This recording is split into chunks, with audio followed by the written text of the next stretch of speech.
Big appeal, first ball. Priyadarshini wants it, but she's not going to get it. Going to clear mid-off. Can't do it, though. This time, Pearson to get behind point. It's going to be a boundary. Fumble it. They don't usually run you out. This time, hammers a sweep over square leg.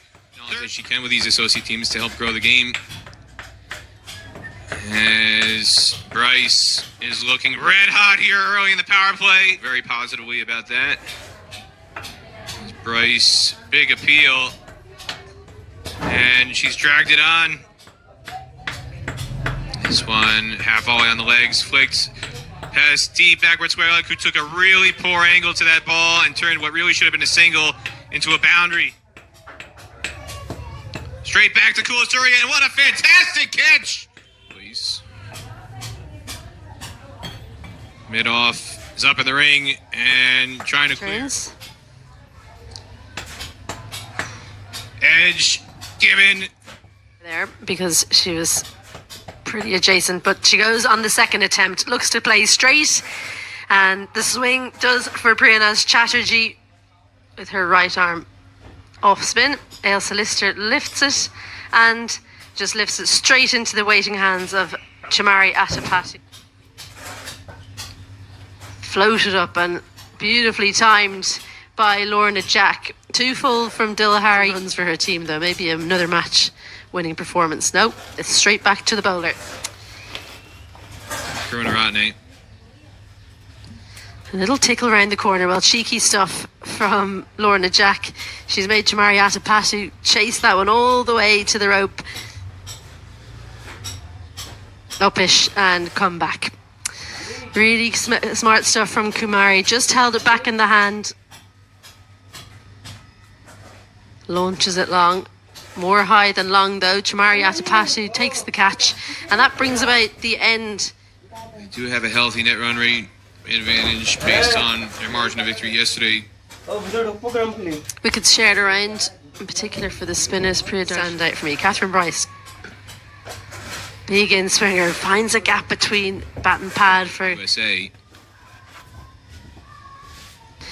Vintage Atapatu. You cannot give her that width at that length because she loves hitting over extra cover.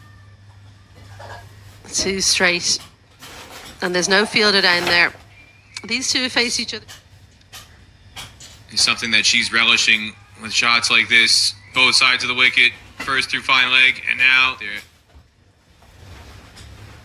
flicked away, and that's vintage Chamari Atapatu.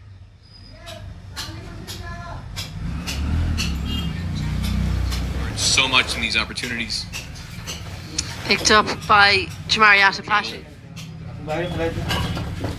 Wide again. This time goes along the ground but finds the similar gap, and it's back-to-back boundaries. Nice loop from Maksud. It's going to be another two here. A lot of distance to cover for Darcy Carter, and in spite of her best efforts, she can't deny a second run to Chamari Atapatu, who brings up a half century, and you hear the whistles. So it depends whether you think the bowlers as Gunaratne climbs into that one and sends it for another boundary. So there's a chance for them to rebuild their confidence after the shellacking they're taking here, and it continues with Chamari Atapatu. Another boundary, this time over mid-wicket.